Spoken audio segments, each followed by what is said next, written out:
She the queen, yeah, that's Queen Esquire. Legal trouble, she getting you out the fire. Another dame, she solving another case. Cause she litigate with dignity and grace. She the queen, yeah, that's Queen Esquire. Legal trouble, she getting you out the fire. Another dame, she solving another case. Cause she litigate with dignity and grace.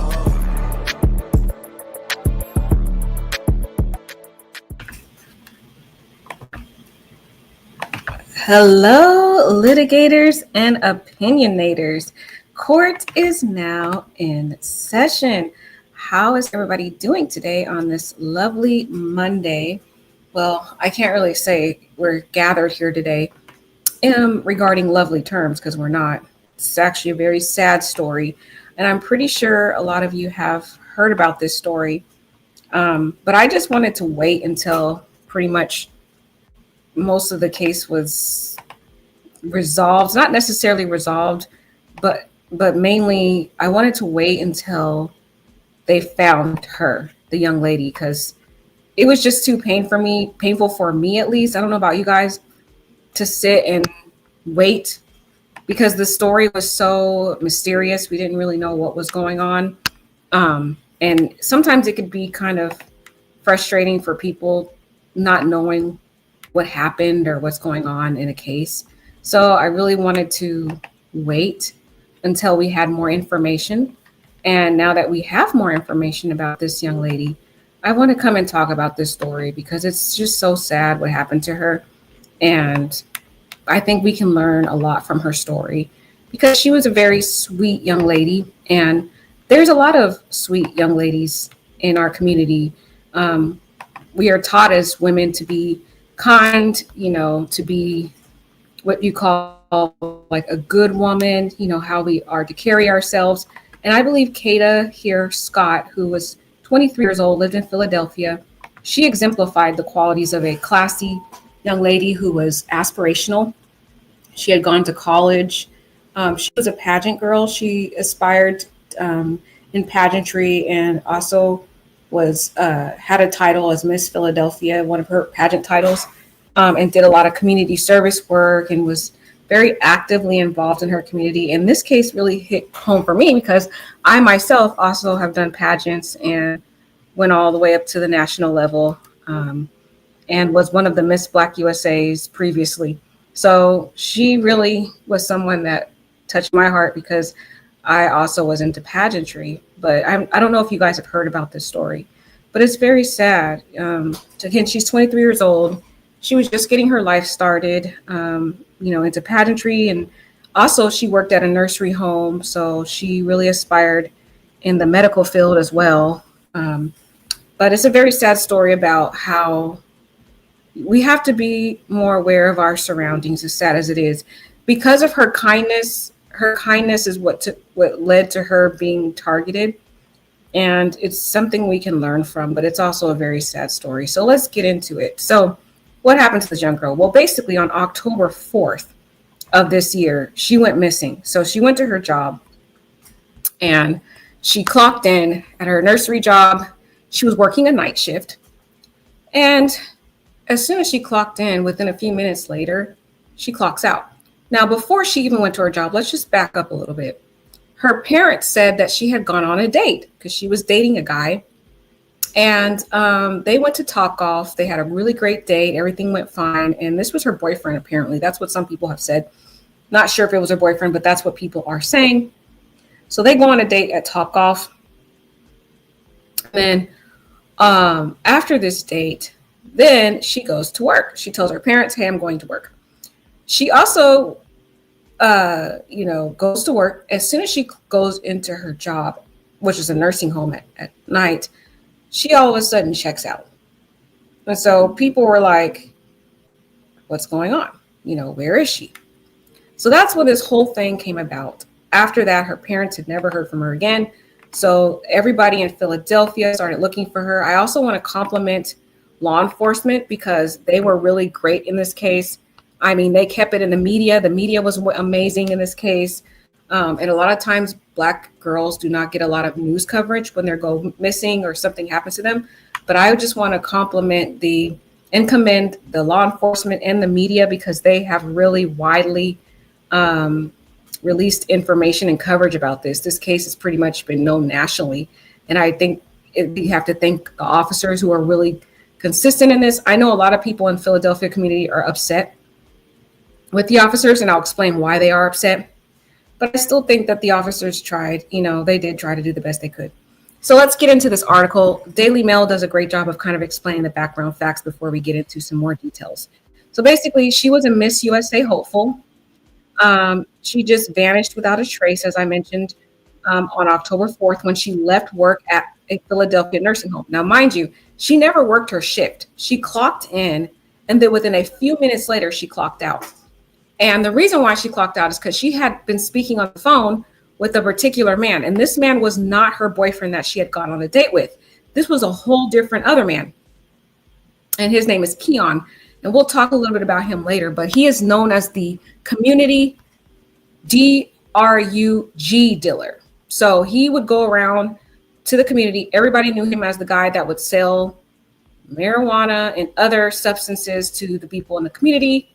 And I'm not sure if Kada knew him for that particular reason, but we'll get into more detail about that. But let's read this article. They said, now after more than a week without any sign of her daughter, Kim Matthews is revealing the details of strange phone calls that her daughter was receiving in the days before she vanished.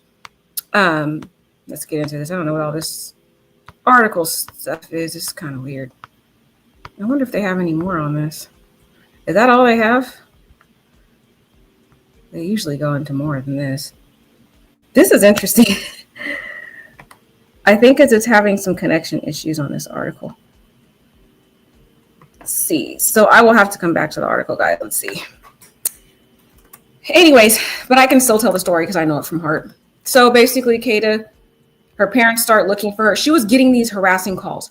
No one knew where these calls were coming from. Okay? But there is some suspicion that it could have been coming from Keon. And the reason why is because Keon, and let me get a picture of him so you guys know who I'm talking about. Keon was known to make fake profiles. He would make these fake profiles and he would harass women. In fact, a few months ago, he had been arrested for stalking another girl. And this girl was an ex-girlfriend. He had actually stalked the ex-girlfriend. And here, I'll pull up both pictures. He stalked this ex-girlfriend and they were supposed to charge. The prosecutors were supposed to charge and fulfill prosecution against this man. And in fact, there was bail set in that case for about over $2 million was set for that case. And unfortunately, the officers and actually the DA office dropped the case, guys. So this guy could have been in jail, but no, they dropped the case. But here's the issue. This man was a well-known drug dealer. So he had a lot of money. He was seen traveling in very lavish trips. He knew very prestigious rap celebrities in the music industry. He had a lot of money. So he was able to post bail on the $2.5 million bail. He was able to post that in cash and he got out. And the victim, she was afraid because she said that her ex-boyfriend here, Keon on the screen, she was concerned because he said he was going to unalive her if she proceeded with the charges. So the victim was scared. The victim has now come out later on. The first victim has now come out and said she never received any letters from the DA's office. So there's kind of some discrepancy between the DA's office and between the first victim.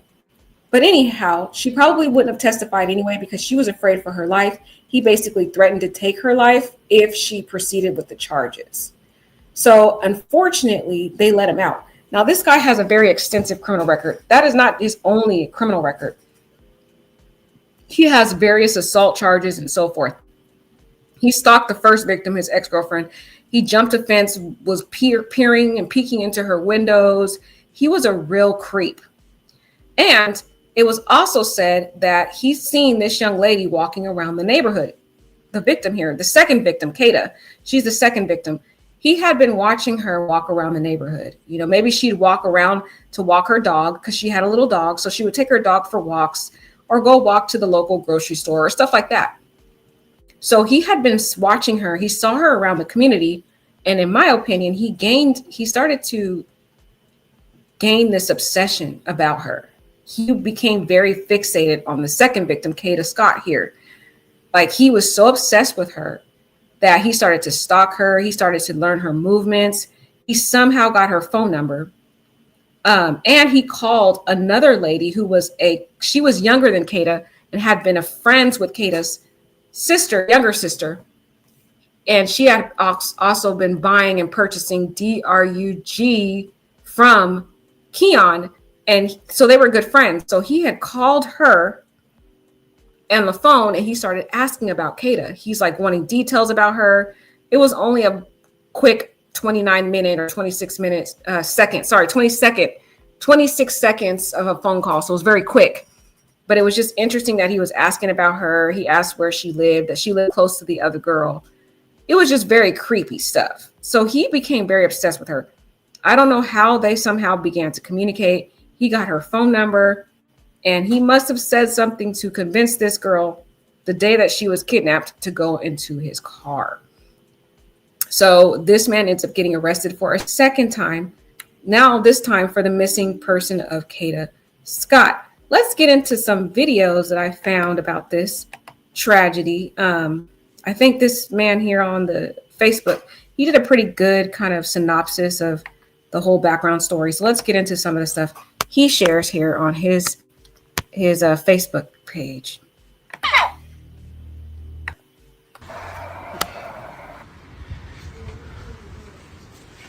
But you definitely can't get in because you hear that? Kada!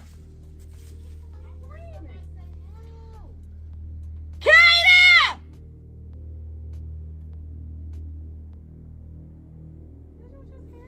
That shit just made me cry. Yes, my heart. You heard her scream, yes. right?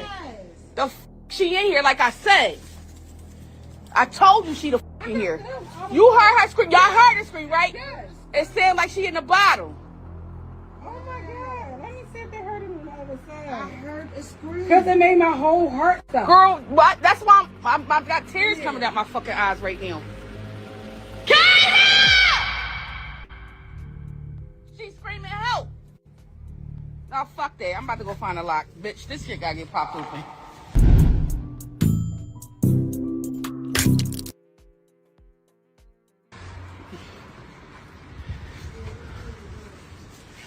But you definitely can't get in because you hear that? Kada Scott left home for her overnight shift. Oh, fuck that. I'm about to go find a lock. Bitch, this shit gotta get popped open.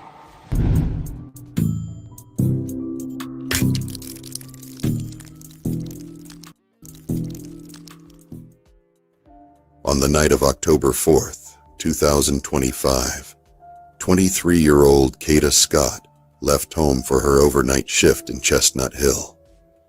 Her shift hours was from 10 p.m. to 6 a.m. She was doing her everyday routine, something she'd done countless times before. She texted her friends. Everything seemed normal, but sometime during that shift, she disappeared and never made it back home. By the next morning, her phone was dead.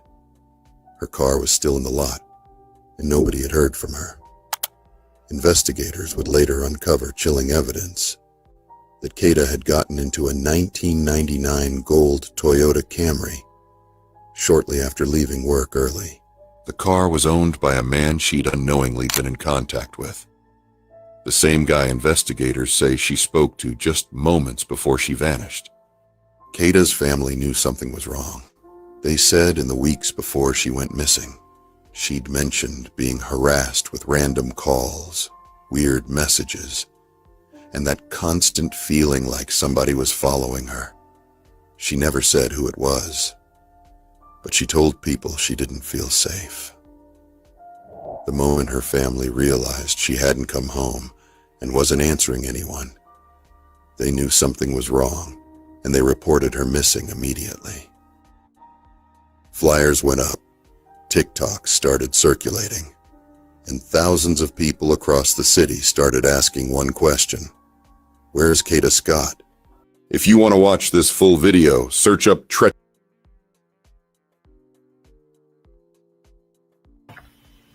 So that very first part, I wanted to share with you to show you. So if you look at the very first part of the video that was shared, they're screaming and they're saying, Kada, Kada, and they're looking in the bushes.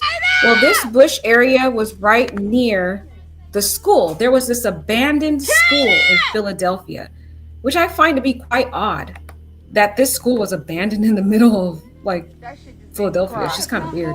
But basically the school was shut down and they hadn't torn it down yet. And so there was some items there that first the officers went and searched there because they had did some tracking of her phone. They found out who was the last person she spoke to.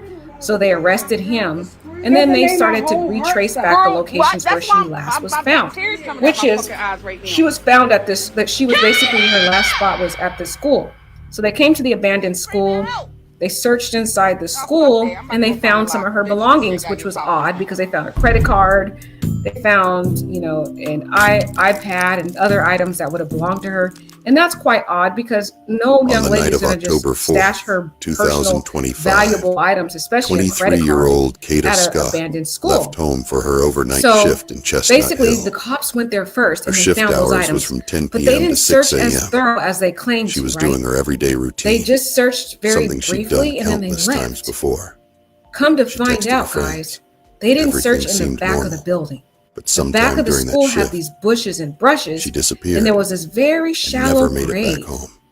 where her By the next body morning, ended up being Her buried. phone was dead. But what is odd is Her car law was still in the enforcement lot. claimed that the Nobody body had heard only from been her. buried there for no more than a week, Investigators would later which is uncover odd because chilling she had been evidence missing by now that Kada 2 had weeks. gotten into a 1999 So the question would have been, gold Toyota where was her Camry body the first week? shortly after leaving work early. The car was people owned who by were a looking man for her she'd started to really unknowingly look been in the in bushes and contact brushes, like they showed same in the guy depiction in this investigators video, say she and they were spoke to calling her just name because they moments said that they before had she heard a vanished. scream somehow Kada's in the back of family the knew area, which something I don't was know wrong. what they were hearing. They But said in the weeks maybe before she went sometimes missing, trauma can make you she'd hear things you didn't hear. mentioned I have being no idea. harassed with random But calls, they thought that maybe she was weird stuck messages, somewhere in the bushes or and brushes that somewhere. That's constant what they feeling claimed to have like heard. That's why somebody they were was yelling her following name and saying they wanted to never try to said get who it inside there to was. see if she was there. But she told people But she didn't feel come safe. to find out, there's some holes missing The about moment what her happened the family first week. realized she Because the hadn't come officer's home saying that and her wasn't body answering wasn't anyone, there for more than just a they knew week. So something people was were wondering, wrong, well, and they where was she the reported her first week? missing immediately. Because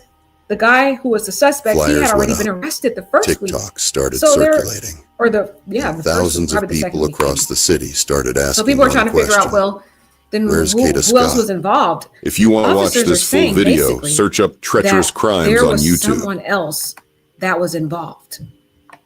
There were more people involved in this. And so they already had done the arrest. And basically, by this time, they hadn't found her body yet.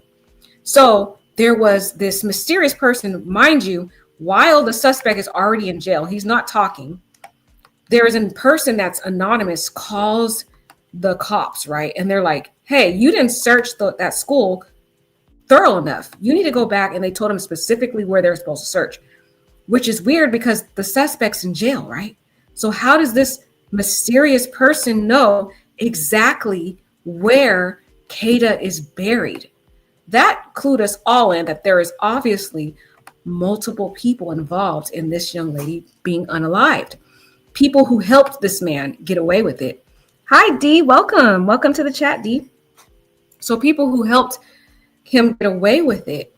People who conspired, maybe even buried her body in the shallow grave because the grave had been very fresh and it looks like it had been just buried no more than a week ago. So let's move on to the next video here to talk a little bit about who Keon is, because Keon, he, like I told you, he was a well-known drug dealer. I can say it now because we're more later into the story. He was a well-known drug dealer. And he basically took a liking to her, but he had been a suspect in many cases of harassing young ladies and stalking them. And just, he had a lot of weird, creepy vibes. A lot of people had said. But anyways, let's go into the next part of discovering who exactly he is.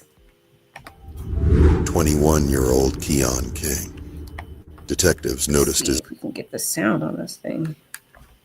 Hold on, guys. 21-year-old Keon King.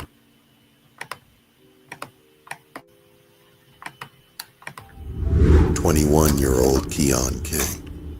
Detectives noticed his number it's kinda appeared weird. shortly before It's her not, phone went dark. Let me stop and then try again, because I feel like I'm having issues with sound.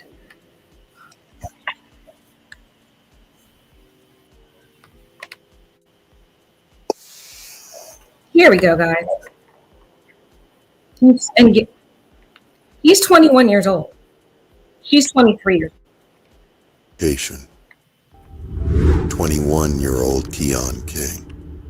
Detectives noticed his number appeared shortly before her phone went dark, and GPS data placed his device near her last known location. That was enough to put him on their radar. As you can see, he's posing in front of the same 1999 Toyota Camry connected to Kada's abduction. After the incident, that same car was later listed for sale on Facebook Marketplace, showing that he had tried to get rid of it. From there, investigators pulled surveillance footage from around Chestnut Hill and nearby neighborhoods. Cameras showed his vehicle circling the area around the time Kada disappeared. And then again, hours later, near the abandoned middle school. It was the same school where her remains was later found. Once his name hit social media, everything exploded. People recognized him immediately. He was a local upcoming rapper from Philadelphia. I ain't never fraud. I'm mad sexy. I'm getting back. I'm busting traps. I'm in the county too. I got a bounty, but I ain't scared, nigga. I'm about that bread, nigga. And also was the guy people would go to buy weed from. On his Instagram, he was flashy. He was showing off cars, cash, and a lifestyle that made him seem lit than he actually was. He often hung around well-known Philly influencers, even appearing on stage with the Philly Goats, the group behind the viral hip rock dance that blew up on TikTok.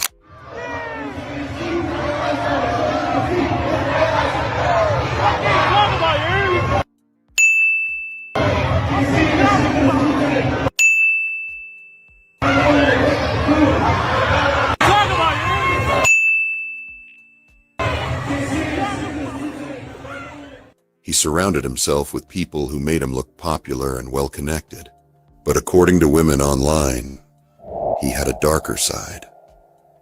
A history of harassing and stalking women around the city. It'd been discovered that he'd been creating hidden Twitter pages under fake names, using them to approach women, sometimes offering money for meetups, other times claiming he could supply them with weed. He would tell them to follow his IG so they can message him, and further on their link-ups. Just from that little information alone, we can see what type of guy he was. If you want to watch this full video, search up treacherous.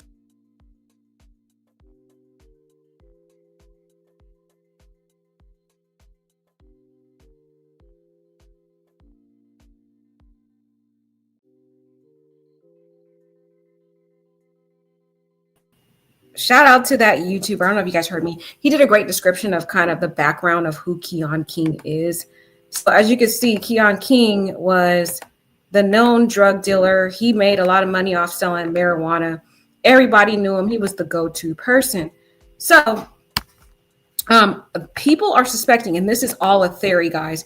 We do not know why this girl felt comfortable getting in the car, because apparently she had basically got into his car and people were like, and he had her phone number.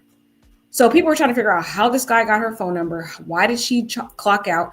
Why did she feel comfortable enough to get into the car with him? Some people are saying that it's possibly he may have been telling her he was going to sell her some marijuana, but in order for her to purchase it, she would have to go in the car to go back to his house to get it, because that's the only way he can get it. And basically she's not going to be able to, basically get it there because she's at work. So she'd have to clock out, go with him. That was probably, and this is all a theory, nobody knows if this is true. I don't even know if she smokes marijuana, but if she does, this could be a reasonable explanation for why she got in his car, because he had done this before to his ex-girlfriend. His ex-girlfriend's cousin also was buying marijuana from him before this incident had occurred. And he told the girl, the woman that was the ex-girlfriend, to go drive with him back to Keon's house to get the drugs, because that is the quickest way for him to give the marijuana to her. So the speculation is that's probably what he may have done in this situation. He may have told her, hey, you know, if you want to buy marijuana off of me, you have to get in my car. We got to go back to my place. You might want to clock out because it might take a little bit for us to get back over there, get the marijuana, and then you can just clock back in when we're done with, you know, the exchange. That is just a theory. Nobody knows if this is in fact true, but let's go back and get a little bit more details. This YouTuber, he does a great job of explaining it. So I like to use his as like a kind of like go through the details step by step. So here we go. Normally date. Plus, she was already in a relationship. She had a boyfriend. She was likely just being friendly, and he ended up becoming obsessed. Who was harassing Kada?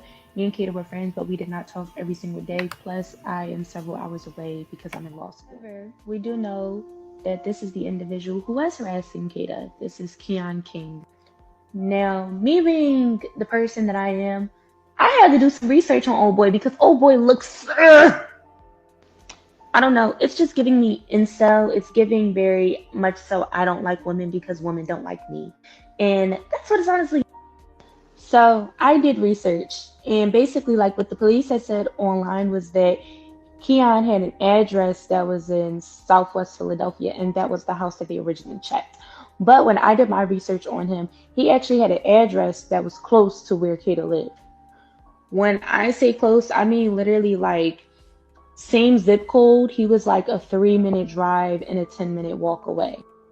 And as I started to think about the situation a lot more, I started to think that this was a situation where Kada was probably just being nice to old boy because she didn't know what he was capable of. And that's a conversation that me and Kada have had before. Like sometimes we just be really nice or just let the situation be what it is, because sometimes like you just don't know what people are capable of, and you just kind of let the situation be because of that.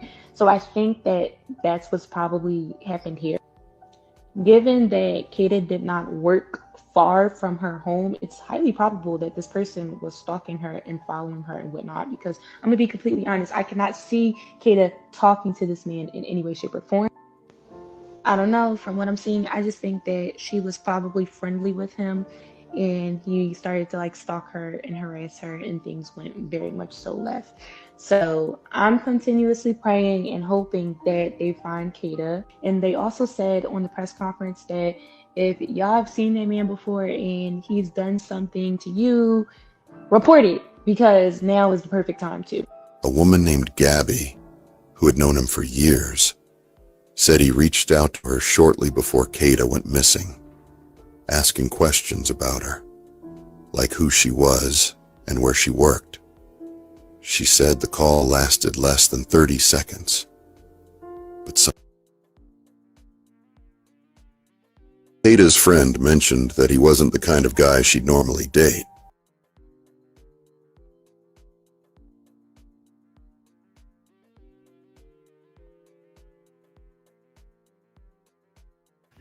So that young lady kind of explained the kind of personality that Kada had. Kada was very friendly. Even the guy that she went on the date with, he explained how she was to the officers because they did investigate him. And she told the officers that she's very sweet. When he first met her, he tried to, holla at her, what they call, and she just walked to his car and talked to him. She was very friendly like that. And that is one of the things that is kind of concerning when you're very friendly.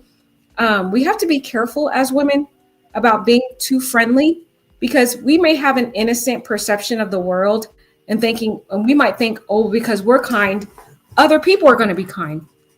When in reality, that is not always the case. There are people out there who are lurking, seeking in whom when they can devour and they can prey upon you and target you. And that is exactly what happened to this young lady. I think what happened is she's so friendly, and how she has that demeanor just to walk up to cars. She did not foresee this man being a dangerous man. And I don't think she really knew the background of who this man was. And unfortunately, that's what led to her demise. I want to read that letter that we were just about to get into before I closed that screen, to show you what the young lady was basically saying.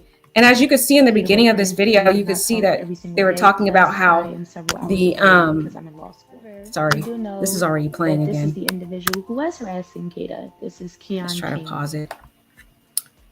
All right, so you can see at the beginning, as I talked about on this video, that this was her boyfriend. This was the guy that she met, who basically they went on a date recently, and this man was also interviewed by the police.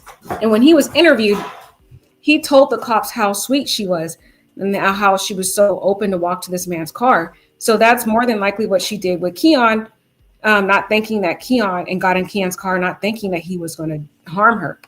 Now, this young lady here, we're going to get more into her story. But this young lady, they covered her face, but her name's Gabby. She is actually not, to be corrected here, she's not Kada's friend. She's actually younger than Kada, much younger than Kada.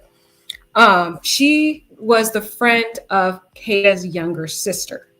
So she only kind of knew of Kada, but she didn't really know Kada. In fact, she was a neighbor to Kada. She lived like within minutes from Kada's house. I think Kada's house was right behind her house. So she's kind of like a neighbor. She was the young lady that told social media that Keon called her and basically asked about Kada. He was trying to find out more information. Creepy guy. So let's read what she wrote here in her social media. She also spoke online that we're going to play that as well. But she said here, I'm Gabby, and I want to clear some things up. I did not know Kada personally. I knew her little sister. We were friends when I was growing up, but we grew apart when I was around 11 to 12. Throughout my whole life, me and Kada have probably exchanged 6 words. Wow. To each other. We were not friends, just neighbors. Second, me and Keon were friends before any of this stuff happened.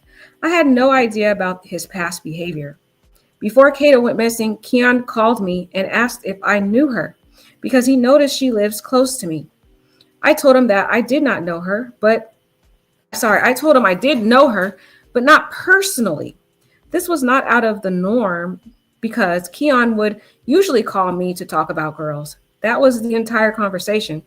We were on the phone for 29 seconds. I did not go to the cops about this information because, for one, he had already turned himself in. Number 2, there was not much to tell. We had a 30-second conversation where he asked me if I knew Kada.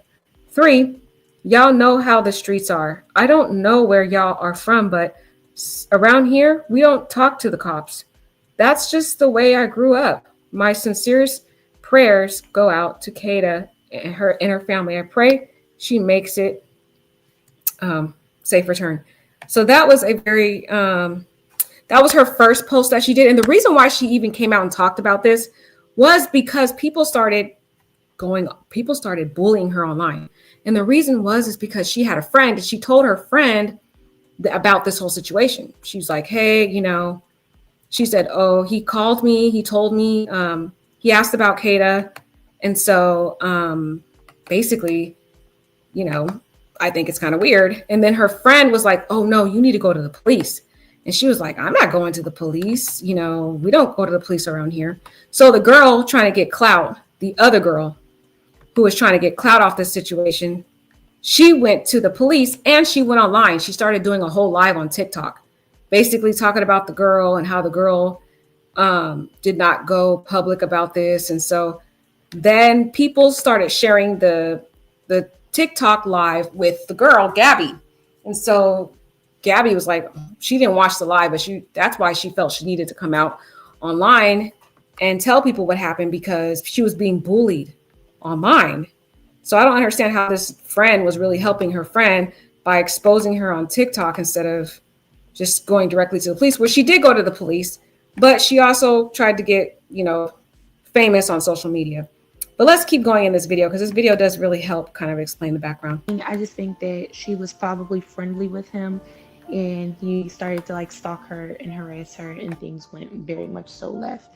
So I'm continuously praying and hoping that they find Kada. And they also said on the press conference that if y'all have seen that man before and he's done something named Gabby, who had known him for years, said he reached out to her shortly before Kada went missing, asking questions about her, like who she was and where she worked.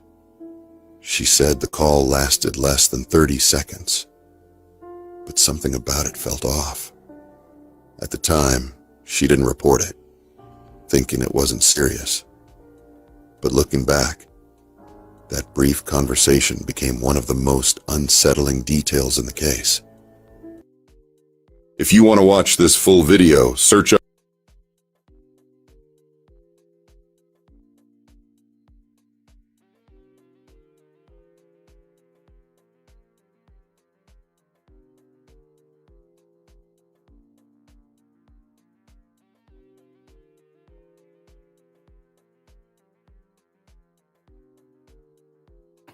Sorry, guys.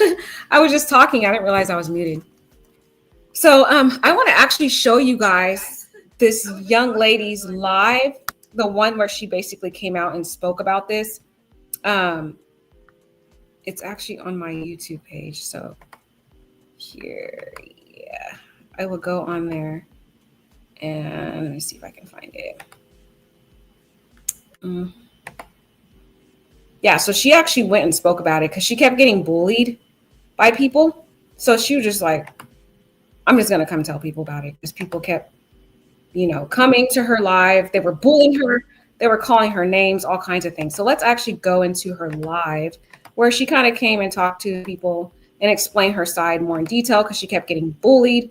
So here is her explanation here. It's Gabby, and I'm going to be discussing some of the misinformations that are going around in the internet regarding me and the Kada Scott situation. Hi, my name is Gabby, and I'm going to be discussing some of the misinformations that are going around in the internet regarding me and the Kada Scott situation. So if you are unaware, Kada Scott is a girl that went missing in Philadelphia on October 4th. So I did know Keon. He was my friend. I met him about 4 or 5 years ago, and he was also the local pharmacist. Now, me and my best friend, we were also mutual friends with Keon. He was our pharmacist. So one day Keon calls me, and keep in mind, I am in school, I am in Maryland, and he will usually just call me, just to check up and talk. So he calls me and he asked me if I know Kada. And I'm like, yeah, I know Kada. And he's like, oh yeah, I noticed that she lives really close to you. I'm like, yeah, she lived right in the back of me. And I'm not thinking nothing of it because he usually calls me and, we just be chatting. He'll call me about the people that be around because he is the pharmacist. I live in the neighborhood and he be in my neighborhood. So we hang up the phone and that was that. We were only on the phone for 29 seconds. So you can see that this is the day that he called me, and this was before Kada went missing. And we were only on the phone for 29 seconds. Also, I know that his name says Elliot in my phone. That's just what we call him. So a couple of days after that, my best friend calls me and, we're just talking about life. And I mentioned to her how Keon brought up Kada to me. I'm not thinking nothing of it. I'm like, oh yeah, he was probably trying to flirt with her. He's probably trying to get at her. Mind you, me and my best friend, we know Kada because we grew up with her little sister. Now, we didn't know Kada personally because, again, we grew up with her little sister. We were around 12, 11 years old. Kada, she was much older than us, so we didn't really talk to her. So my best friend was like, oh yeah, he probably thought she was cute, and that was that. So right here is the day that I called my best friend and told her that, Keon was trying to get at Kada. This is before she went missing. So a couple days, maybe a week after that, it is reported on October 4th that Kada is missing. So keep in mind, I am in Maryland, so I'm not really into all the Philadelphia news that be going on. So I'm not knowing that Kada is missing until my best friend sends me a text and says that Kada is missing. So this is the day that my best friend tells me that Kada is missing on October 9th. So I'm in my friend's dorm and I call Keon, and it's a lot of music and a lot going on in the background. So I go somewhere that's quiet and I tell him, Keon, Kada is missing. That girl, she's missing. So he was like, what? And then after that, the phone just hung up. So here you can see that I called Keon and we were on the phone for 2 minutes.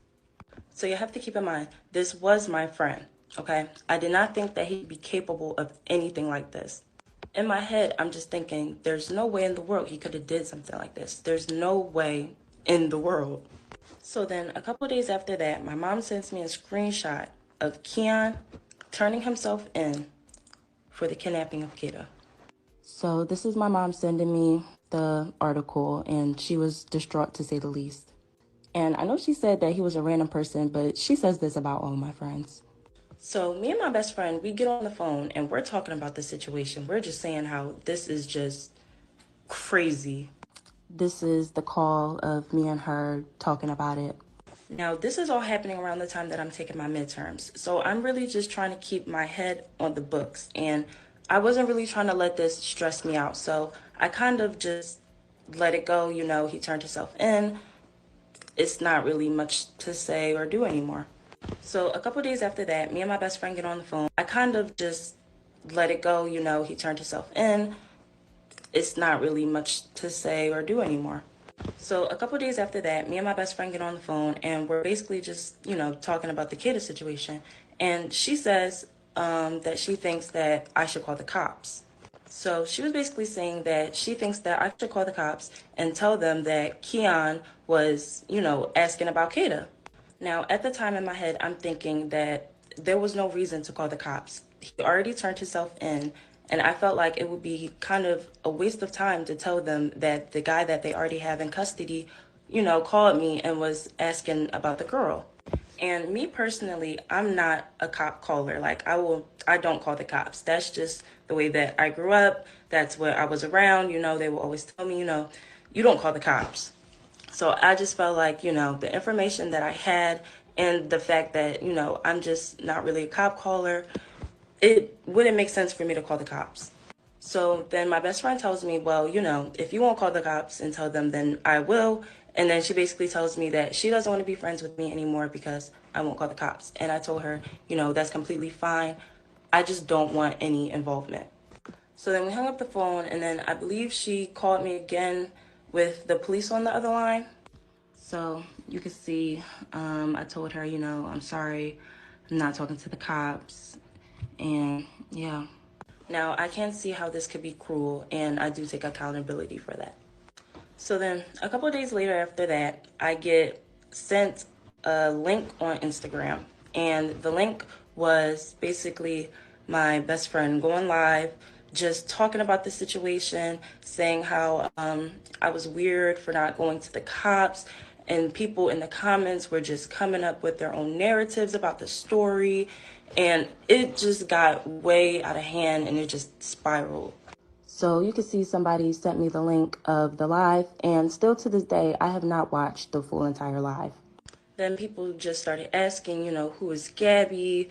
What's the connection? And, you know, she told people that I was in Maryland for school, and it was just a whole entire thing. So, of course, I was angry and I was confused because what is going on? So I text her, I tell her that, you know, that was weird. And yeah. Then I started seeing posts of people saying that they think that I set Kada up and that why wouldn't I go to the cops and that I was just suspicious and all of this stuff. And this was never the case. So I do end up contacting the authorities after I seen people just making up crazy stuff about me and the situation. They cut me off. They tell me that they already know what's going on, you know, that they have a close eye on the social media. And they also tell me that my friend did come forth with the information, and they told her that there was nothing that they can do, that the information that she brought them was useless information because they already had Keon in custody, and it was just nothing for them to do with this information. They told me to contact them only if I had anything that could lead to finding Kada because that is their main priority. Now, I do believe that the person in the live was just kind of taking what I told her and running with it and just spicing it up to make it seem like something that it wasn't for, I don't know, maybe views. People were saying that, you know, she was walking around and showing what stores Kada would go to, where she would walk her dog, and just stuff like that. I also had one of our mutual friends come to me, and he told me that she told him that we knew Kada our whole lives and like we grew up with her, which wasn't the case because we grew up with her little sister. Now, I do think that the person in the live was taking what I told them and kind of just running with it and spicing it up to make it seem like it was way bigger than what it was. And I basically think this because I had a mutual friend that came to me and said that she came to them and told them that we knew Kada our whole life and that we grew up with Kada when that wasn't the case. We grew up with her little sister. My prayers go out to Kada and her family, and I hope that she can make a safe return home.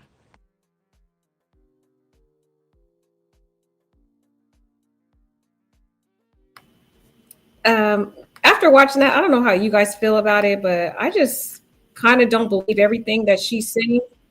I feel like there's some holes in what she's saying. First of all, she said the cops told her they couldn't do anything with what she said. I disagree with her on that. Cops, when they're building a case, they do want to find out motive. So the fact that she heard and Keon had called her before asking about Kada is very important evidence. Actually, it's evidence to build a circumstantial case, because if he's going around asking about this young lady before she goes missing, that's huge suspicion that this man, it also goes to carry and build the evidence to support the fact that he was stalking her. The cops in this situation have also charged this man with stalking. So I believe they may have already linked him to the calls that he had made to her phone, because remember, someone was stalking Kada, and the cops have now charged him with stalking. So they might have been able to connect his phone to her phone during all those calls she had been receiving.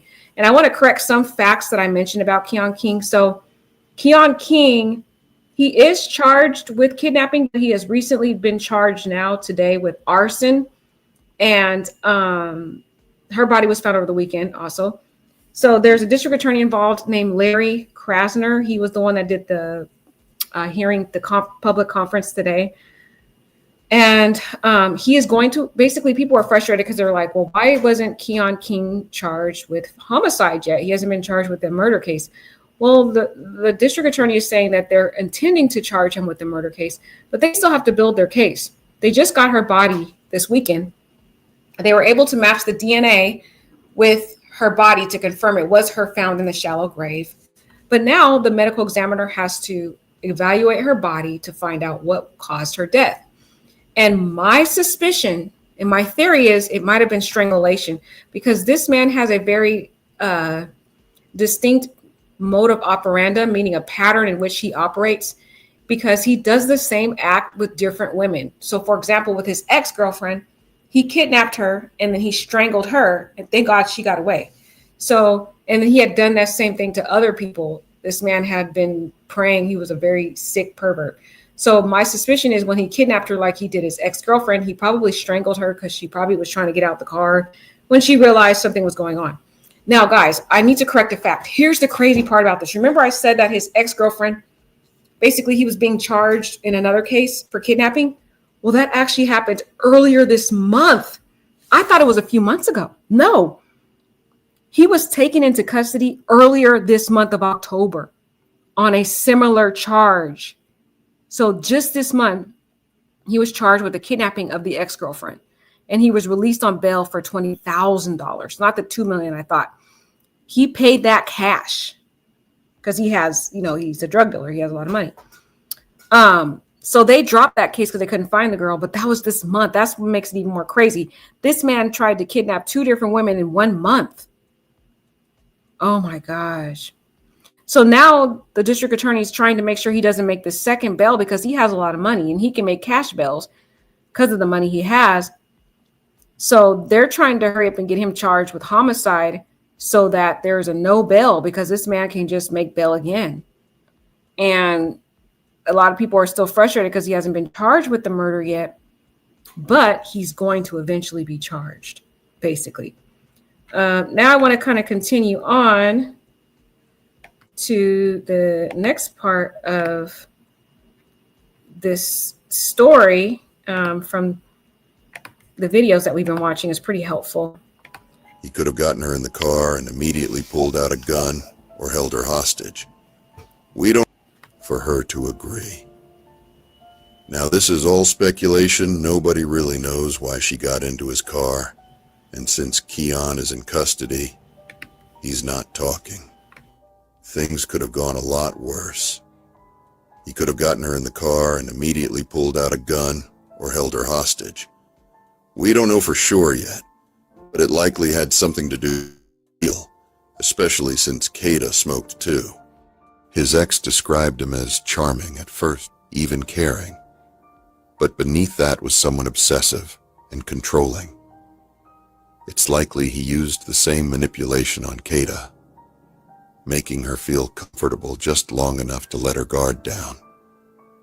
But the next question is, if Kada was being harassed, would she have known it was him? Let's take it back. She never gave her family a name. Kada told them someone had been bothering her, but she never said who. If she'd known it was Keon, they would have gone straight to police. That silence showed she probably hadn't connected the dots. The harassment could have come from fake pages, blocked numbers, or even quick encounters where she never saw his face. Since we already know Keon is good for making fake accounts, that's how she was getting harassed. Kada was being harassed by Keon, but had no idea it was him. She just knew someone was making her uncomfortable. By the time she realized it might have been someone familiar, he'd already earned enough of her trust to make his move. Keon's ex came forward online. She said she dated the same man people had been whispering about. Her story was disturbing. She claimed he used to show up uninvited and harass her even after she blocked him. So I met this guy in 2023. It was either January or February. And I met him through my cousin. So he is a drug dealer. He was selling to my cousin. My cousin told me he was going to pick me up, take me to his house. Now let's pause the video right here. Remember when we said he might have told Kada to ride with him to his house to pick up the stuff? Well, now we know that's exactly the kind of thing he says to get girls into his car. And then he was just going to drop me off at his house because my cousin wanted him to come quicker with. If you want to watch this full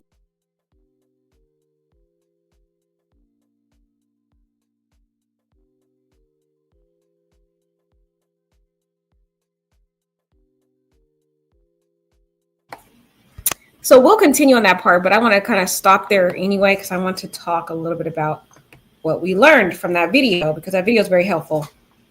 So the first thing he went over here, let me see if we can go back to it. First thing he discussed is the fact that she didn't know who was stalking her and that Keon was well known for making these fake profiles. He would make these fake profiles online and he would go around messaging women on it. It was really creepy. And the police just didn't do anything about it. What's making this very disturbing is a lot of times these police won't do anything about these girls being targeted until something happens. They will wait until the very last minute when the girl's unalived for them to target her. And so he would go online and he had all these fake accounts where he'd be messaging girls. He also would have these very creepy messages to the girls. He would write stuff like there would be girls on there and he would ask if they're selling, if you know what I mean, selling their body and for how much. He would post it on their Instagram and other posts. He was really sick, like basically sleeping with prostitutes or trying to solicit women online to see if they would pay, or he could pay for you know what. So he's a very creepy, perverted guy.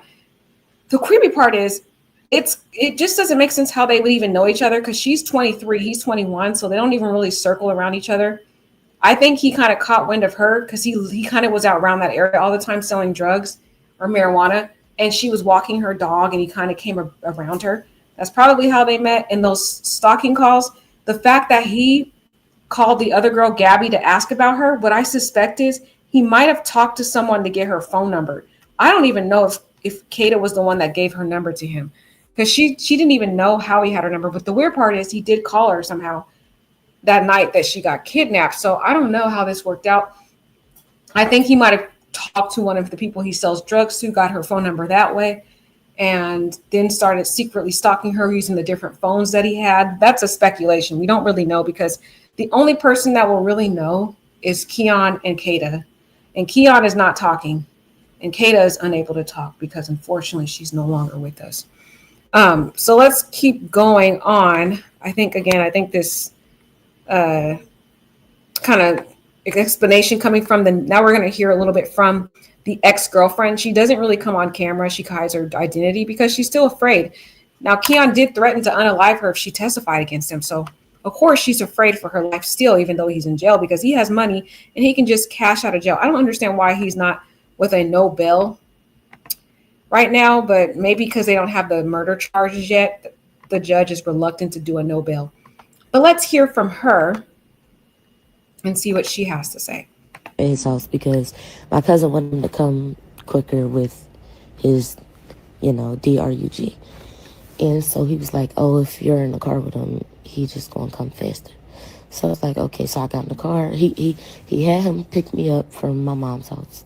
I got in the car with him, and we drove up there to up top, and what did we do? He parked somewhere. We was talking for a while. My cousin was blowing his phone up the whole time. So after he finally answered the phone, we end up going there. So once we get there, they got into an argument or whatever, and me and Keon ended up leaving. So me and Keon was chilling for a long time, and they dropped me off back at home.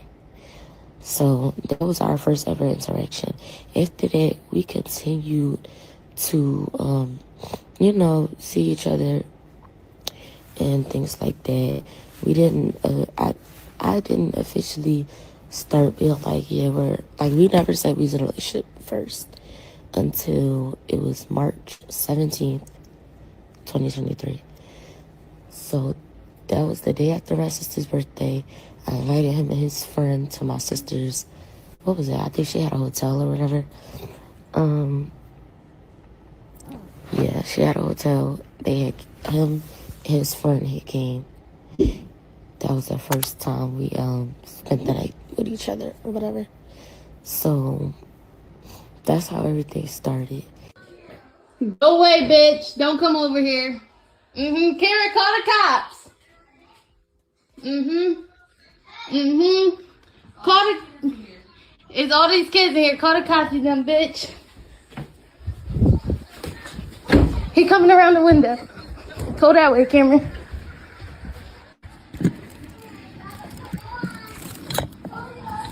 Yeah, bitch, go away, bye. Go away, bye. Yep, bye. Bye. Keon out here. Within days of that video spreading, police made an arrest. Keon was taken into custody and charged with kidnapping, false imprisonment, stalking, and tampering with evidence. His bail, $2.5 million. Now let's take a look at Keon's criminal history. His record shows a long list of charges across both Delaware and Philadelphia. In Delaware, he faced multiple offenses. If you want to watch this full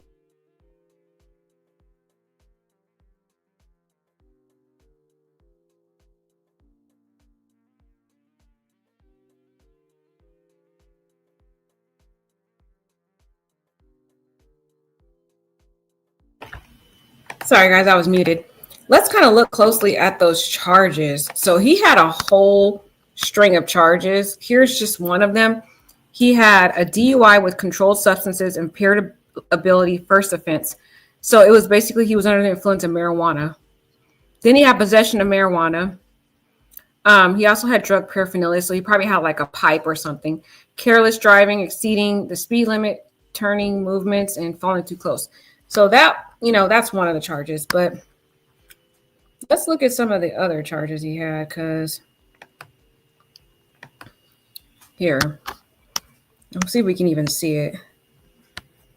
Okay, he had evading arrest, detention. Then he had fleeing or attempting to elude the officer. So it seems like he was running from cops. He was trying to get away from being arrested. And these were all, guys, this year. So the DUI, the last action for that was October 1st of this year. Then in September 26, 2025, he got picked up again for evading arrest or detention of on foot. And in October 6th, he was fleeing or attempting to elude officers. So this all occurred in the last 2 months, guys. And that's just the last 2 months. This man was out here just committing all kind of stuff. It's very disturbing. And this is the problem with our judicial system. They let these individuals get away with crime over and over and over again until they finally commit a very heinous crime. And after they commit that heinous crime, all of a sudden, then the cops want to do something about it. And that's very sad because they wait till it's too late when someone has lost their life and then they're finally gone. So it's just very sad. Now this girl, she could have been safe. She could have been with us today. It's so sad. And now she's gone because of what happened. Now, the cops, like I told you, people were pretty mad at the cops because they felt like the cops weren't doing their job. The people out there actually found her body quicker than the cops did. They didn't even search the area properly the first time, which is crazy because her body was there in the back of the school. So clearly they didn't search as thorough as they should have. And I just thought it was weird when they didn't first find her body because something in my intuition told me she was still at the school. So let's hear from some of the community. First, we're going to look at this video. It kind of shows where they were searching for her body when they found her. They found remains by that school further back in the woods. They had like a blue thing covered over top of it. And then I'm making this video because it could possibly be her. They have not said it yet. But yesterday they heard screaming while they was out there searching. And I'm talking about the community. I'm talking about Kada's aunt was out there too. The community is the one that found her. They called the police yesterday to tell the police that they heard screaming. And the police basically was out there not really doing anything. They said a white shirt was out there yesterday. And they did not even really check. The same area that the remains were found in not just long ago. Apparently they saying that was not there at first. But it is a fresh grave, y'all. It looks like a fresh grave, like it was freshly just done overnight. They kept saying on live, the community kept saying they called the police. They told them. And it was like they wasn't trying to search last night. They keep saying that they heard someone screaming yesterday. I believe them because they were there. They know what they heard. Y'all, it's a possibility that it's her. Y'all, just pray for Kada, Scott's family. Just pray for her family, young. I'm God.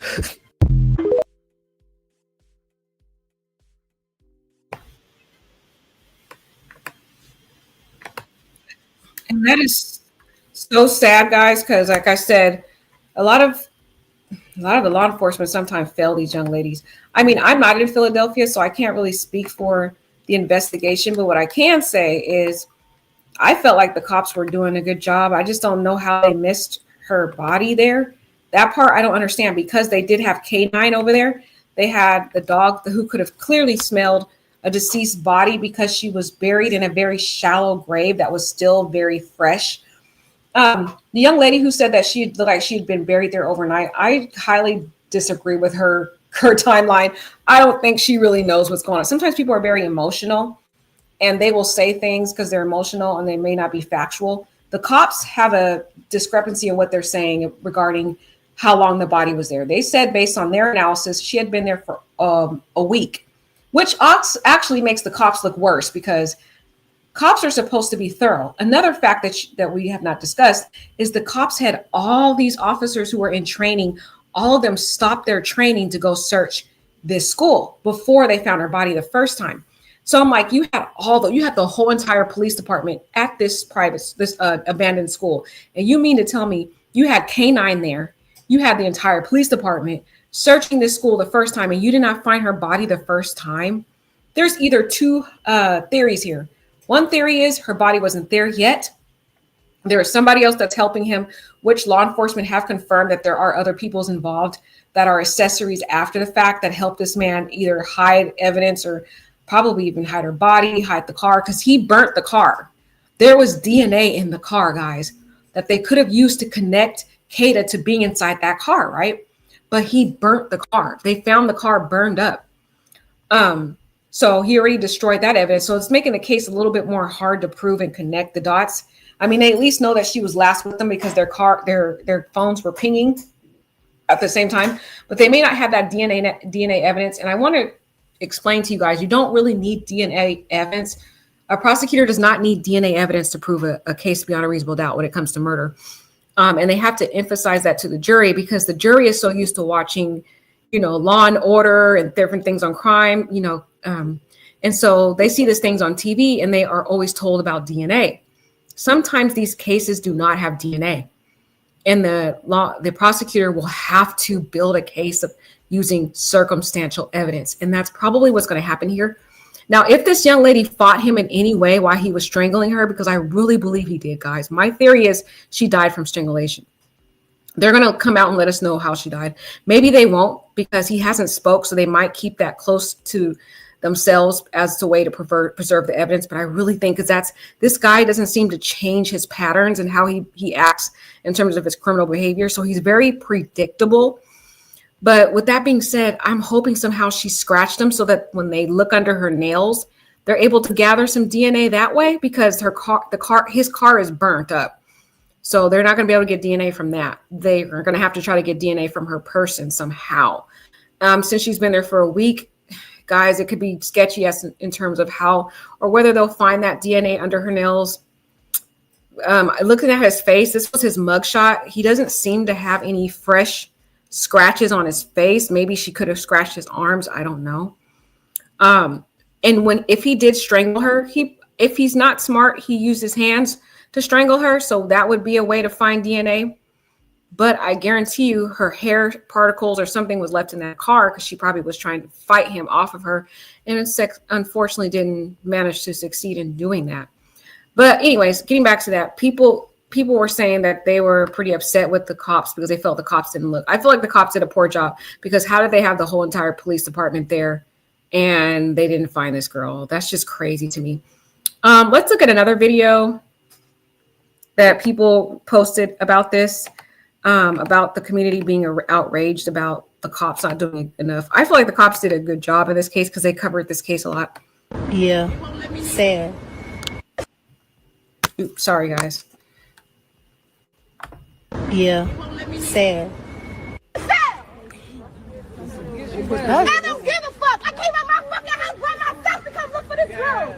By myself to come look for this girl. I don't fucking know her. Y'all found her. Y'all fucking found her. Y'all bullshit. The community is all here. This fucking girl. Oh, this shit not right. See, I'm about to leave. I'm about to leave.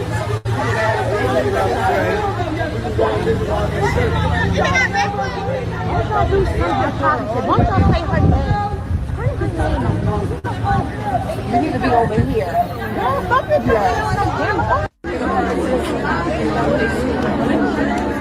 They stand up for brothers.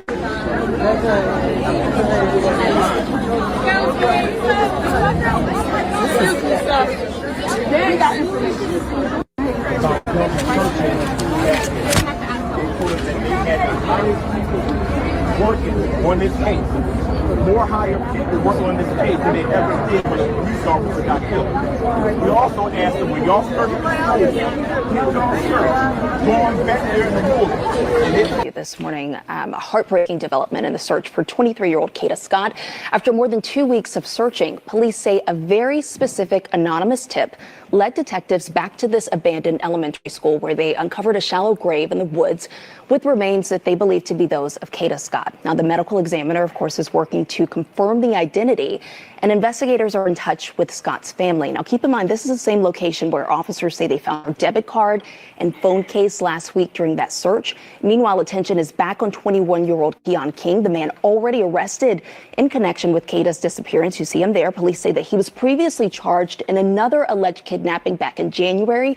But of course, we know he walked free after posting cash bail. Now, authorities say that King was the last person seen with her, and they believe that she did not leave with him willingly. The suspect is being held on a $2.5 million bail, expected in court for his preliminary hearing next month. All eyes on this and whether he will have additional charges. Of course, authorities are investigating that. And we remember her family yesterday saying that they just wanted her back home. So this is just heartbreaking. We're thinking of...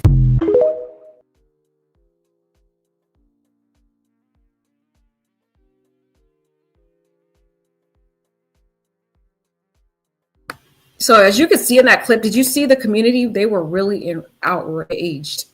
They were angry. And I get it why they're upset, because it's like they went there and they first searched the area, the community did, and they heard some screaming sounds. And that has been confirmed by many people in the community. I don't know if it's in fact they heard the screaming sounds, you guys.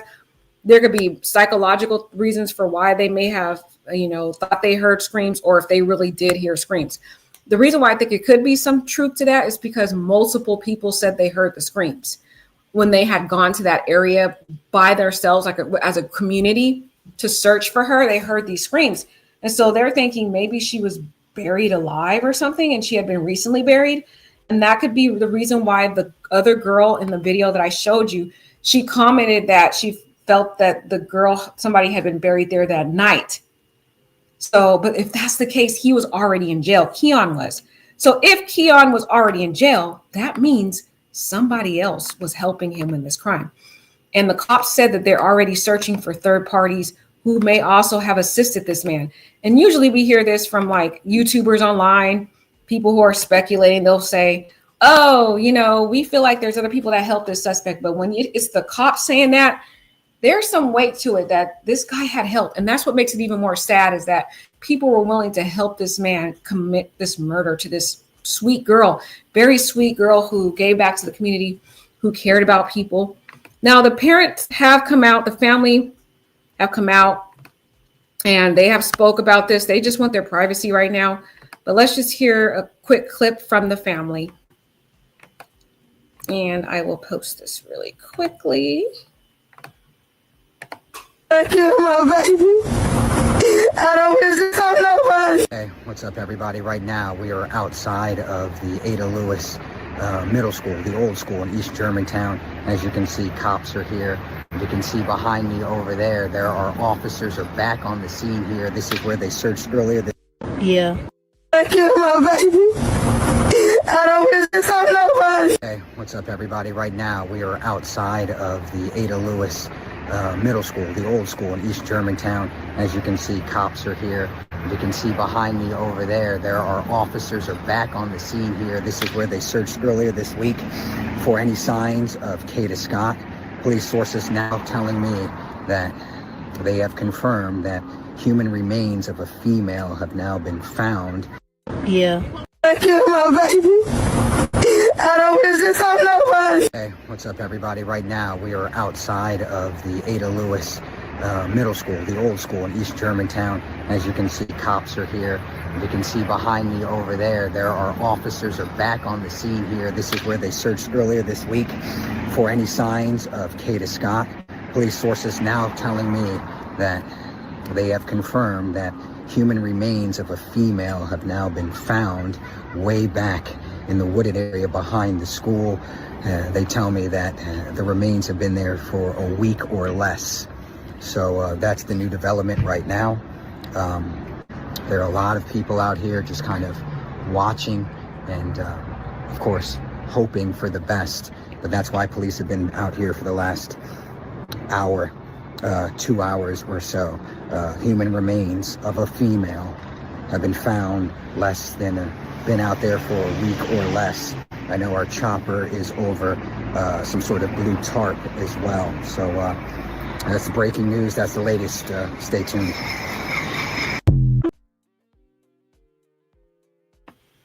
What was interesting about that video, that's not even Kada's mom. I don't know who that lady was who said they killed my baby. Must have been some other lady, but that was not her mom. It was the dark-skinned woman that was shown on the screen. But the father opened up before his daughter was found, and let's just hear from him as well. Teenagers are building businesses with But, AI. Guys, ignoring the ad. Sorry about that. Unfortunately, okay. Here we are. Father is speaking to CBS News Philadelphia as we now hit the 2-week mark since she went missing. Take a listen. Things are not good, but we still are positive. Kada is alive and well somewhere, and we're going to get her home. A lot of family and friends and community as a whole wants to participate, do something to help bring Kada home. So we had the idea of going through Alderbury Park. That community search is set for 5 p.m. tonight there in Northwest Philadelphia. Meantime, the man suspected of kidnapping Scott, Keon King, has been arrested and charged. He is being held on a $250,000 bond.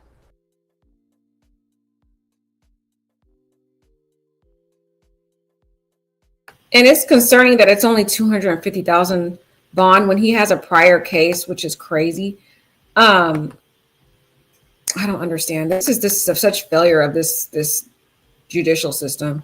This is why we keep having these cases. This guy on the screen here is the failed DA who's involved in this. I don't really have much confidence in him, but let's hear what he has to say. I can tell you is that every single effort that can be made to help Kada and her family is being made. District Attorney Larry Krasner also says that King has a history of similar charges to the ones he is currently facing, including stalking. Krasner went on to urge any other possible victims of King's to come forward. A prayer vigil was held last night at the senior living facility where Scott was last seen 2 weeks ago. All hope has been lost. Yes. We have mustard seed faith to believe that Kada will come home. And it's going to happen suddenly. I do want Kada and her family to know that they're not by themselves. Now, earlier this week, a phone case, bank card, and glasses believed to belong to Scott were found near Ada Lewis Middle School. Investigators are hoping those items can help lead them to her. Meantime, her family has now upped a reward for credible information. It now stands at $12,000.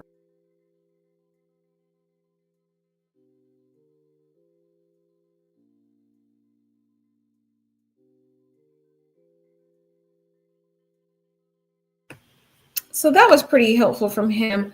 But the update is they did find the body, as we already know. Now, recently, they have done this vigil. They had the leaders come out. They put flowers near the place where she was found. So the community was really touched by this story, guys. Like, it really captivated everybody. I feel so proud of this Philadelphia community that came forward. They all felt like she was one of their children. Look, they put like little candles and teddy bears and flowers near where her body was found. They went in the back of the school here, and this is where her body was buried, in a shallow grave right here where they put bushes and stuff. So they put with candles and everything and stuff near her where she was found. It's so sad. It was called the abandoned school. It's called Lewis Middle School. The community is now asking to have this school be torn down because of this tragedy. A lot of people came out from the community to speak and talk about this. Comfort us with your Holy Spirit. Remind us that you still yet love us even in this. We pray and lift before you her father, her mother, her siblings, her aunts, her uncles, her cousins, those that matter to her. Let them know that not just this city, not just this community, not just the police department or even the district attorney or elected officials and all who care in the human sense, but more importantly, shine your grace, your love, your mercy, your peace, and your protection upon them. In this moment, We pray that you will give them the strength in the days to come. And as each day comes and we gather to celebrate a beautiful life, a wonderful life, a precious life, let us then represent her, as the family has already said, by learning how to be kind to one another, learning how to be courteous to each other, and to give respect even when we don't agree. We thank you, we praise you, and we count it to be done because we trust you. And we know that you are the supreme God of all faiths, and that you are more than capable and able to hear our petition on this day. Do it again, God, as only you can do. And we'll be careful to give you the honor, the glory, and the praise through our tears, through our shadows, through our moments, and yet still have a smile every time we think about Kada. Thank you for giving her to us. Thank you for letting us know her. And we pray, God, that her spirit will live on, not just a memory and past, but each day as we go forward representing her. And we give you praise in Jesus' name and any other name that we may call. Amen. Amen. Amen. And you can see here, there's another representative that was speaking. What makes this case so powerful is how deeply this touched the community, the world, the country. I mean, not just Kada's family, but everybody is in deep mourning for Kada. Her kindness kind of exuded across the community, which people developed this sense of empathy for what happened to this sweet girl. Now, here's some interesting facts that we came to find out. Keon King's cell phone data allegedly shows it was present at the location where Scott's remains were found, per the prosecutors. You see, Keon thought he was smart. He thought he was smarter than the cops. He thought that if he burnt the car, it would destroy all of the DNA evidence, which it did, which he felt that means he would get stronger evidence to get away with the crime. But he failed to understand the importance of cell phone data and how it can be used to prove circumstantial evidence and a person's involvement in suspicious circumstances, as it is here, the unaliving of this young lady. So his phone data, what an idiot. He took his phone with him, guys, where he went to bury her. So the exact location where her body was found, that's where his phone was pinging from, which makes this case even more upsetting because it's like, how come the cops did not use his cell phone data and follow his ping locations to find her body the first time they went over there? The reason why it's so important for the timing in which they found her body and the delay it took and their carelessness in overlooking her body the first time is because the body begins to decay over time. And as the body begins to decay and, the elements and, animals or whatever gets to the body or bugs, whatever gets to the body, any DNA evidence or other evidence to support causation begins to become less and less. So by the cops failing to thoroughly check this school the first week means the evidence in which this case could somewhat be compromised. So it's very understanding for why the community is highly upset with the police, because there's no excuse for them to have, made all of their cops leave what they were doing. There were some cadets that were very new in training. They all had to leave their training to come to this facility, this school here that was abandoned, as you can see, this big school. And they were all assigned to go look for Kada. The entire police department, basically, guys, was looking for this young lady. And they had a canine there who could sniff for a deceased body. How do they have this wealth of resources at this location and fail to find her body the first time? It's absolutely unacceptable on so many levels. But at the same time, we do have to commend the officers because in this instance, there was a lot of high publicity about this case. They had basically news outlets talking about this girl every day. They interviewed the parents multiple times. There was press conferences that happened even before. I mean, every single time they had press conferences out there. The cops used more resources than they normally do to find a young Black girl. So we have to at least commend them on their efforts to try to make a better effort to find her. Now let's see what else they're saying about what else we need to know about this. They say her remains, Kada Scott's remains, were found nearly 3 weeks after she was reported missing. That's crazy, guys. Okay, she was missing October 4th, right? They found her body the weekend of October. Let's see. Yes, nearly 3 weeks, guys, because they found her body around October 19th, 18th. Wow, so that was 2 weeks later. 2 weeks later, not 3 weeks. I don't know how this article is saying 3 weeks later. 2 weeks later, they found her because she went missing on the 4th. Keon King, 21, has been charged with the kidnapping. He's also been facing new charges of arson. He's not facing the death yet because, like I said, they're still looking that up. Local politicians are raising funds for Scott's family. I'm telling you, this is amazing. The mayor of Philadelphia came out. She gave a statement talking about this situation. She gave her condolences to the family. This is amazing that the community is really all coming together. Local politicians, police departments, everyone is really showing their love and care for the Scott's family.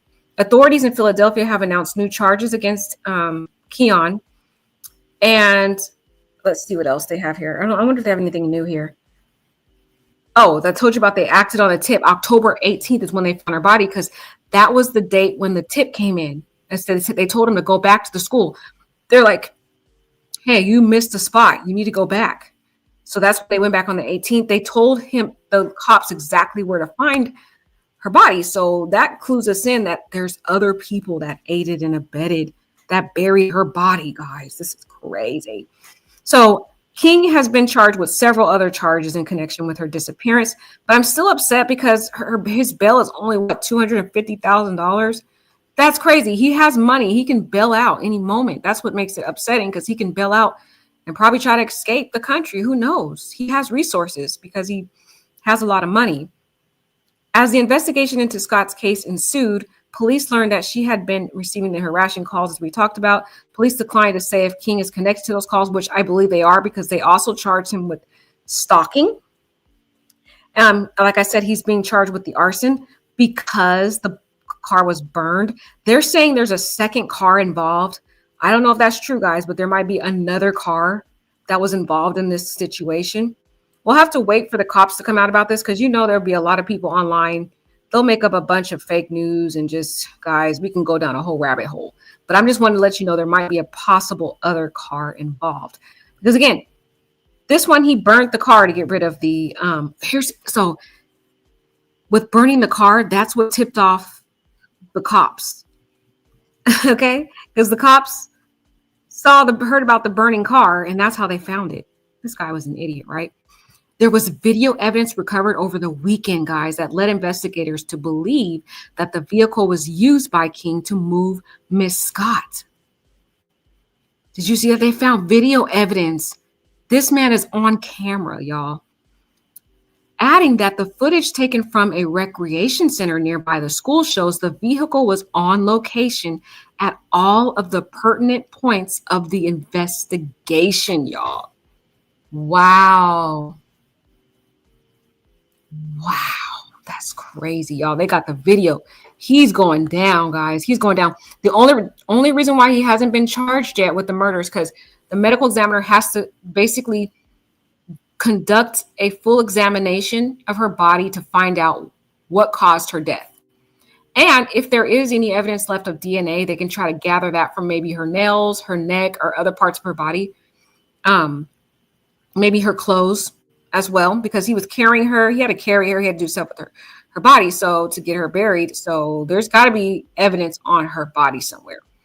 The vehicle was reported stolen on October 3rd. Oh, so he said it was stolen. Boy, bye. And was on scene where she said Scott remains were found. Wow. Guys, so the car's reported stolen on the 3rd, right? On the 3rd, that car was at the school, the private school where her body was found. So my question is, was this car registered to him? Because it seems like it was his car, because we just saw earlier footage that he was taking photos up in front of the car. So maybe he knew he was going to unalive her, right? He had already planned this out, right? So he might have reported it stolen in advance to make it look like he wasn't involved. Somebody else was driving his car. You know what I mean? Video evidence indicates the vehicle was burned on October 7th. What? So she goes missing October 4th, right? October 3rd is the night when, here's how it happened. October 3rd is the night she went to work. He went to pick her up, got her kidnapped. Within 20 minutes after he picked her up, she was killed. That's what there's the evidence is alleged. She died within 20 minutes after she was in his car. On the 4th is when the parents reported her missing because they didn't hear from her the next day. His car is found on that scene the night she was murdered at that abandoned school. There's video evidence showing he burnt the car on the 7th, y'all. This guy is an idiot. So while the cops are out here looking for this girl, on a Tuesday, he burns the car to try to get rid of the evidence. He just put a whole freaking magnifying glass up to him when he burnt the car because it shows guilty conscience. There'd be no need to burn the car if you weren't involved in something. That is going to scream loud evidence in court because the jury is going to weigh that evidence very heavily. When they find out that this man burnt the car that was last seen on school grounds, this private school where her body was found, and her credit card and her phone case and items were found there, and his phone pinged at the location where her body was buried. This guy is done. The only little tighten up buttons that they're trying to do right now is merely to find out the cause of death, because that's a part of the case. They have to prove in court that she was murdered. They have to prove it was a homicide. So they can't charge him yet until they can have the medical examiner confirm that. Once they get that confirmation with all this evidence, they already have probable cause. This guy is going down, okay? So October 7th, he burns the cars.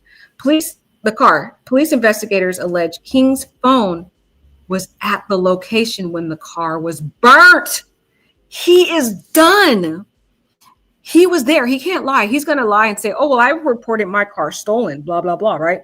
Well, that's not going to fly in court because they pinged his phone near the car as it was burning, y'all.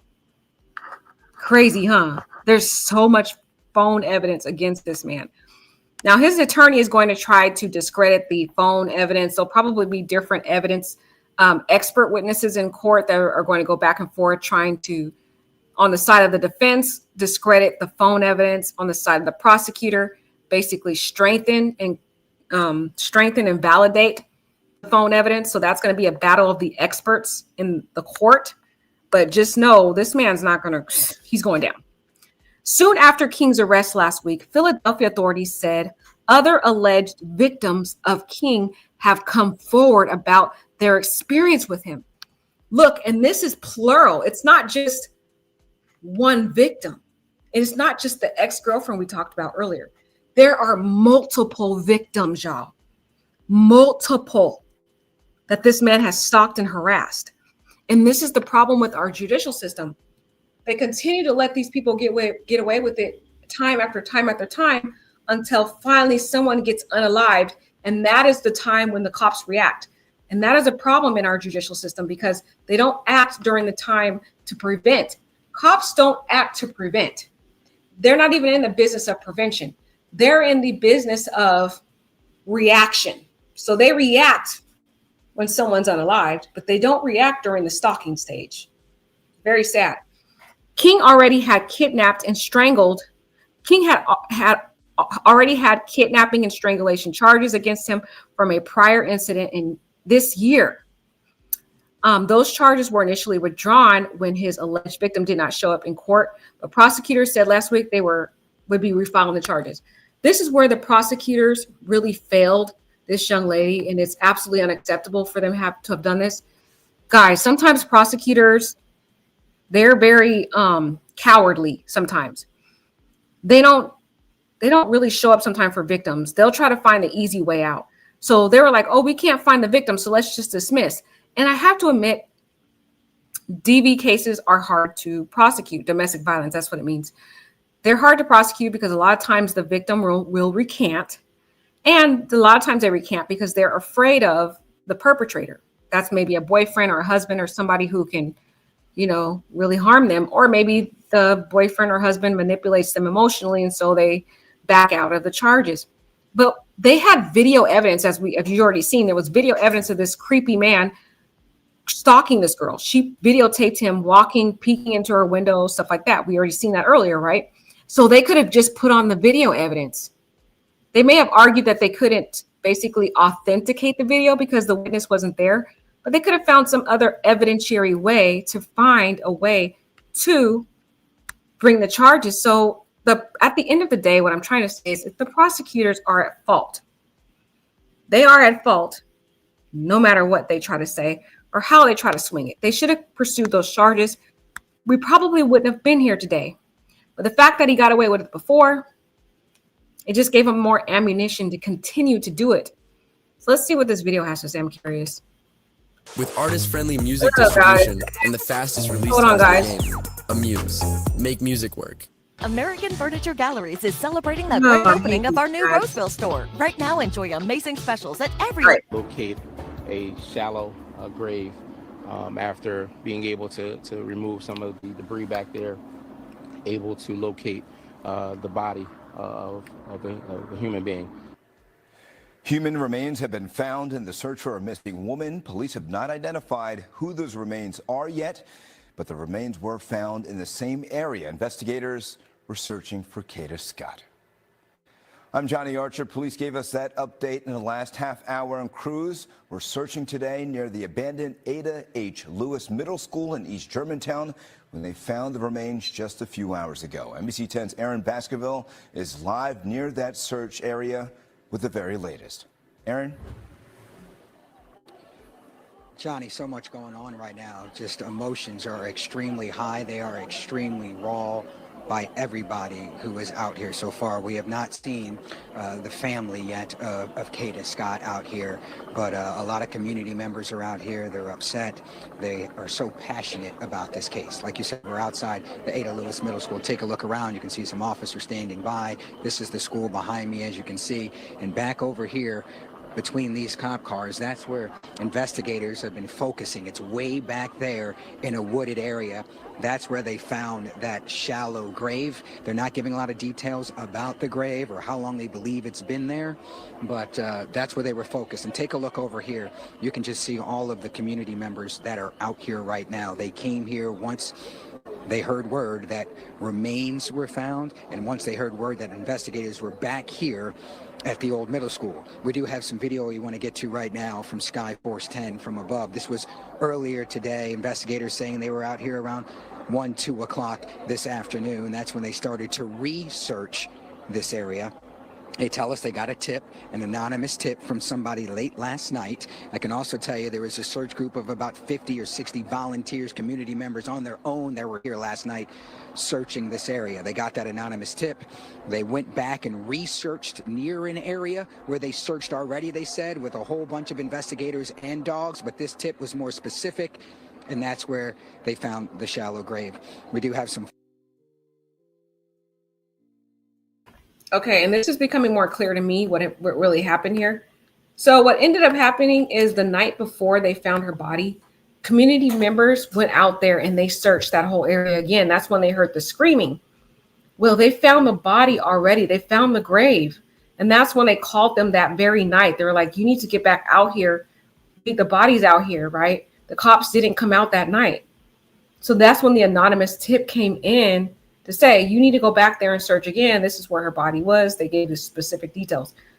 The cops really aren't trying to come out with that because they're trying to make it sound like they're the hero and they're the ones that solved this case. But reality is it was the community members that found her body. And we're seeing this time and time again.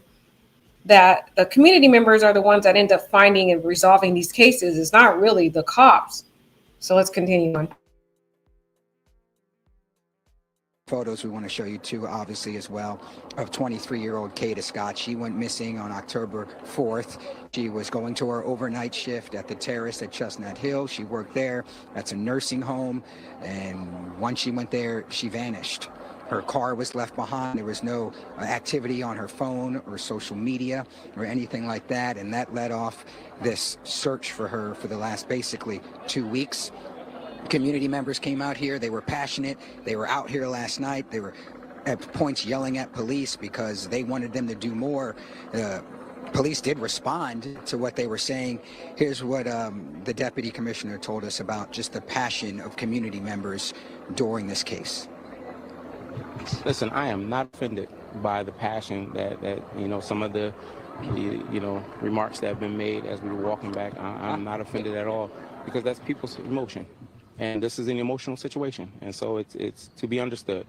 However, I know what we have done, and the amount of hours that have been put into this process of trying to locate Ms. Scott. So you hear right there, lots of man hours with police searching out here 24/7. And then you have all the community members who you see right now that were out here doing searches on their own day after day, night after night, looking for any sign of Kada Scott. Once again, what we know right now, human remains were found back here behind the old middle school. They are remains of a female. And they believe about a week or less that those remains have been out there. They are not confirming or saying that this is Kada Scott. That will be the job of the medical examiner. This case now shifts to the medical examiner. Now they will have to go through all of their autopsies and investigations to figure out exactly if this is Kada Scott, and of course how this female died. But yeah, just take a look around. People are passionate about this story, and for now it's not what anybody wanted at all. For now, we're live in East Germantown. Aaron Baskerville, NBC 10 News. Yes. Locate a. And the update in this case is that was found to be her body. So they recently have done DNA tests on her body, and within a day after that. So that came out, that whole news report came out October 18th, right? Well, after October 18th, the news reported that it was in fact her body. It has been confirmed that these are the human remains this one here. Of Kada Scott, and that has been confirmed by DNA. I believe that's also been reported. There was some erroneous reporting that it was quick DNA. It was actually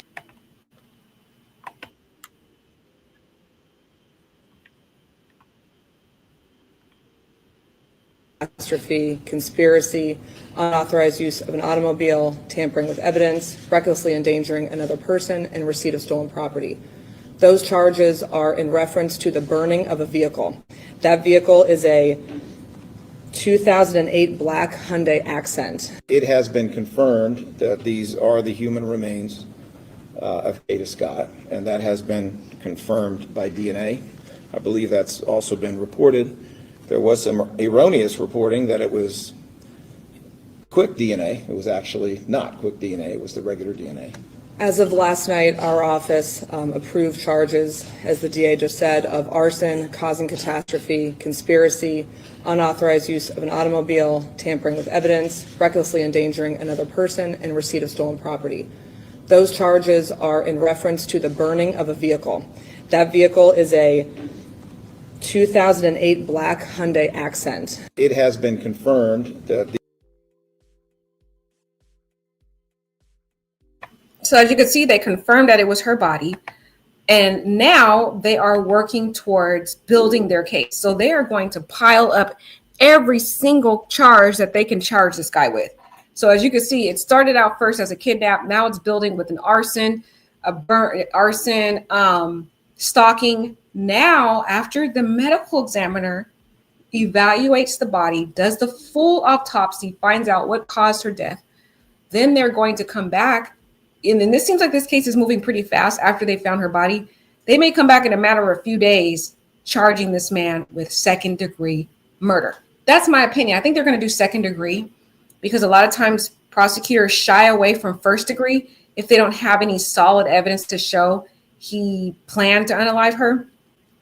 So my speculation is they'll come back with second degree murder soon, and then we'll see what is going to be called an arraignment. They're going to arraign him later on to read him all the list of charges that he has. He's going to be appointed an attorney. He has a lot of money, but it's under the table money, if you know what I mean, because it's like drug money. So what is to say he might be able to pay for an attorney? He might even pay for one.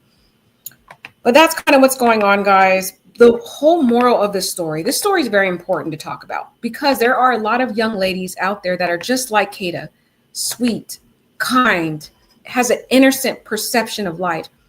A type of young lady who greets everyone, that she comes across. If someone showed kindness to her, then she will reciprocate that kindness. A type of person who sees the rose-colored glasses of life and doesn't recognize the dangers that may lurk. Another thing that is key is a familiar face. Sometimes we may see somebody in the community that we've seen a lot of times or people know of, and we would never expect this person to be dangerous. But we as young women have to be careful about our kindness. We have to be more alert. We have to be more cautious when it comes to men, even if they're familiar faces. Turn on your intuition more and be more cautious, even if you feel like maybe I'm being too cautious. Like this person asks you on a date, for example, and they say, hey, let me come pick you up. Normally, women will be like, okay, come pick me up. No, from now on, be that overly cautious person. Don't smile and say hi and greet every man that greets you, because a lot of times they use that as an open door to gain access to you. They'll start out with a hello. Then they'll ask you what your name is. Then they'll ask you for your number. Then they'll ask you, you know what I mean? They start with some very friendly way to try to gain access to you. And it may sound like you're being a little bit overly cautious if you're not friendly, but be more careful about when you're friendly to men, because we're seeing a high rate of young ladies being unalived. This is not the first case that we've seen this happen recently. There's another young lady. I'm thinking about doing a story on this girl. She was a young lady that was found put away in a wall in Vallejo by a man she met very recently. She was 28 years old, and she met this guy recently. The guy worked at Six Flags, right? And he basically she was found in a wall. He stabbed her to death. Her name was Rania Lewis. He stabbed her to death, guys, and he put her in a wall. And her parents were out there looking for her. She just had a birthday too. That happened September 28th, before this happened. And she's another Black young lady. She was unalived by a Caucasian man that she had met. And that man brutally stabbed her to death and buried her inside of a wall. And the cops were trying to look for this young lady. They couldn't find her. It was so sad. I really want to talk about that story too, because that story was another story that really broke my heart. A lot of Black girls are being unalived. She was only 28 years old. Her birthday was just occurring. Like, she was about to have a birthday within that next week. She didn't even get to live to see her birthday, guys, because she met some guy over the internet. And I don't know, that being kind of speculative. Some people were claiming she sold her body, and that's one thing I don't like, because people speculate about Black women when they go missing and they're dating a white guy. I don't know what it is, guys, but every time a Black woman is either unalived by a white guy, goes missing, they always say it's because they're selling their body. And it's very discriminatory, and it's unacceptable, because they're trying to basically stereotype Black women as being women who are promiscuous and who sell their bodies, which in fact, that's the polar opposite. A lot of times Black women aren't really the promiscuous type, and they're not rushed to give their body like that. They might just want to date white guys. They might just have an interest in them or a curiosity. It doesn't mean just because they're unalived by a white guy that they're selling their body. But that's what I find very disturbing about these cases that I've been reading about. The Cara girl that I talked about a while ago, she was unalived by a Hispanic man. This girl on the screen, she was just unalived September 28th, and she was stabbed to death, guys. She had a horrible death. They dismembered this man on the screen, dismembered her body, put her behind a wall, y'all. And here's the crazy part about it. This is why I'm telling you, you got to be careful. These men will be so charming, and you put your guard down. Here's why this case is disturbing. This man worked at Six Flags. He had 2 children. So I speculate that is the way he used those kids to drop her guard, because he probably was like, yeah, you know, I'm a family man. I have 2 children. When you hear children, a lot of times women will begin to drop their guard because it's like, oh, he has kids. Of course, he's not going to harm me. You know, that's what you would think, right? No, they will use the kids as a way to lower your guard. So we're in a very touchy climate now. Women, be very careful. This sad story that happened with this beautiful girl, Kada, happened because she was kind. That's the bottom line. Her boyfriend, who's not a part of this case, he talked about how kind Kada was. And she literally walked up to her current boyfriend, who wasn't involved in this case, when they first met, and walked to his car. She could have, if that was a bad guy, the other guy that she was actually in a relationship with, he would have snatched her right then and there. So learn how to be more aware of your surroundings. Be more guarded. Don't be quick to get in a man's car. If you're dating a man, date him for a few months and take your own car. Don't let him know where you live at. Just recommend that if he asks to pick you up, just say, hey, I'll meet you at the location. I'll prefer to drive my car. Don't get in their car, because once you get in their car, you lose all power. You're a woman. You're not as strong as a man. It's the bottom line is, I don't care how many times you exercise at the gym or you are physically fit or whatever. The bottom line is, us as women, we're not as strong as men are. So once you get in his car, you have to realize anything can happen. You're basically trusting that this person is not going to unalive you. And with all of these stories coming out, guys, they're coming out even more than usual. And I know people will say, well, we're always hearing about people getting unalived. What's so different now? There's just something weird going on where there's too many of these cases coming out back to back to back to back. Like, it's really disturbing, guys. There's so many stories. I can't even cover all of them. I have to nitpick the ones I want to cover, because it's just overwhelming, the large amount of number of girls that are going missing from guys they just meet and they get into the car. The common theme I'm seeing with these cases is the young lady gets into the man's car, or she just met the person, and these girls are ending up very tragic deaths. But this case is a case of a sweet girl who saw kindness in everyone and didn't recognize the dangers. And us as young ladies, we have to be more careful about who we are kind to.